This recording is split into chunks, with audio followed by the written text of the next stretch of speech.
আসসালামু আলাইকুম। আজকে আমরা এসেছি পরিবেশ বান্ধব কৌশলের মাধ্যমে নিরাপদ ফসল উৎপাদন প্রকল্পের আওতায় বাস্তবায়িত একটি প্রদর্শনী প্লটে। আমরা বর্তমানে একটি লাউয়ের জমিতে অবস্থান করছি। এখানে অর্গানিক ওয়েতে এবং পরিবেশ বান্ধব পদ্ধতিতে লাউ চাষ করার চেষ্টা করছি এবং এখানে বিভিন্ন ধরনের পরিবেশ বান্ধব যেগুলো পদ্ধতি আছে সেগুলো এখানে প্রয়োগ করা হয়েছে। আমার সাথে আছেন একজন শিক্ষিত কৃষি উদ্যোক্তা মোহাম্মদ সাজেদুর রহমান। তার মাধ্যমেই আমরা এই প্রদর্শনীটা বাস্তবায়ন করছি। তিনি দীর্ঘদিন প্রবাসে জীবন কাটিয়েছেন। তারপর তিনি দেশে এসে কৃষিতে মনোনিবেশ করেছেন। আসলে এই ধরনের শিক্ষিত তরুণ কৃষি উদ্যোক্তার মাধ্যমেই আমাদের কৃষি এগিয়ে যাচ্ছে এবং তাদের এই সচেতনতাকে পুঁজি করেই কৃষির সুদিন ফিরে আসা সম্ভব। আমরা এই প্রদর্শনীতে এসে দেখতে পাচ্ছি এখানে বেশ চমৎকার লাউয়ের ফলন হচ্ছে। লাউ আর কিছুদিন পরেই হয়তোবা বাজারজাত করা সম্ভব হবে। এখানে আমরা ফেরোমন ফাঁদ, হলুদ ফাঁদ ব্যবহার করেছি। আমার পাশে দেখতে পাচ্ছেন এখানে ফেরোমন ফাঁদ স্থাপন করা হয়েছে এবং এখানে হলুদ ফাঁদও স্থাপন করা হয়েছে। আমরা এখন এই ফাঁদগুলো দেখব যে আসলেই ফাঁদগুলো কতটা কার্যকরী বা এখানে আসলে পোকাকে দমন করা সম্ভব কিনা। এই যে এখানে আমাদের হলুদ ফাঁদ রয়েছে, আপনি একটু দূরে নেন। এই হলুদ আঠালো পাদ কিভাবে কাজ করে? আসলে সাধারণত কিছু চোষক পোকা রয়েছে। এই চোষক পোকাগুলো হলুদ রঙের আকর্ষণে এখানে আসে। এসে যেহেতু এটা একটা স্টিকার বা আঠালো রয়েছে, এজন্য এখানে হলুদ আঠালো ফাঁদে এসে এই পোকাগুলো আটকে যায়। এই শোষক পোকাগুলো ভাইরাস জনিত রোগগুলোকে ছড়ায় থাকে।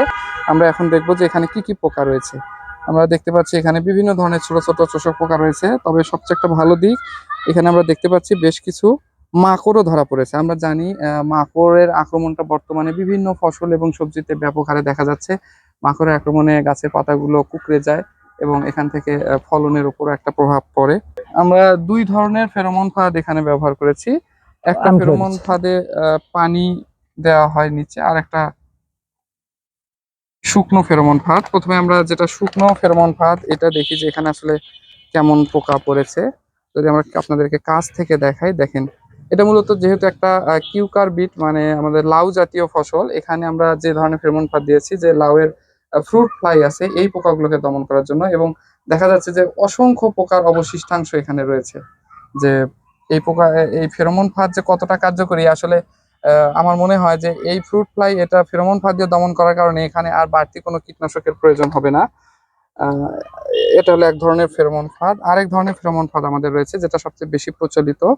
এখানে আমাদের যে প্লাস্টিকের বোতলের ভেতরে একটা লিউর রয়েছে এবং লিউরের নিচে সাধারণত ডিটারজেন্ট মিশ্রিত পানি রাখা হয়। আমরা এটা যদি একটু খুলে আপনাদেরকে দেখাই, আমরা দেখতে পাচ্ছি যে তিনটা পোকা এখানে আটকে রয়েছে। যেহেতু পানিটা এখানে রেগুলার পরিবর্তন করা হয় সেজন্য বেশি পোকা এখানে নাই, তবে প্রতি সপ্তাহে এখানে আমাদের পানিটা চেঞ্জ করে দিতে হয়।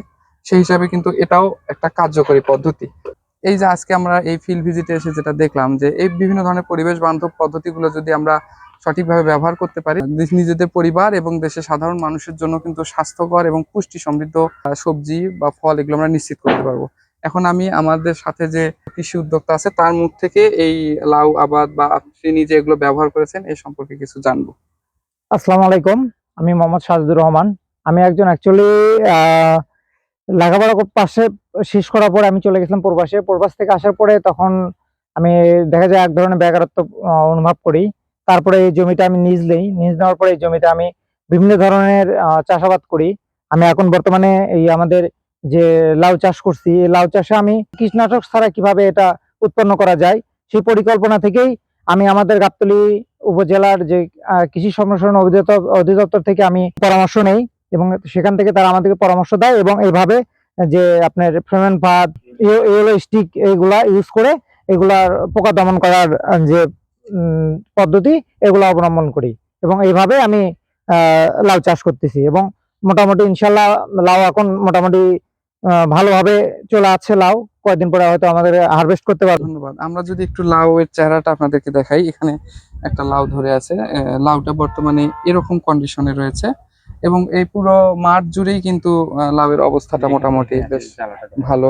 এই যে এখানেও একসাথে বেশ কয়েকটি লাউ, হ্যাঁ এই যে এখানে দেখা যাচ্ছে। আসলে আমাদের এখন পরিবেশ বান্ধব পদ্ধতির দিকে যেতে হবে, কারণ খাদ্যের স্বয়ংসম্পূর্ণতা অর্জন করেছি, এখন আমাদের নিরাপদ খাদ্যের দিকে আরেকটু মনোযোগ দিতে হবে। তো আজকের এই ভিডিওটা এখানেই শেষ করছি। সকলে সুস্বাস্থ্য কামনা করছি।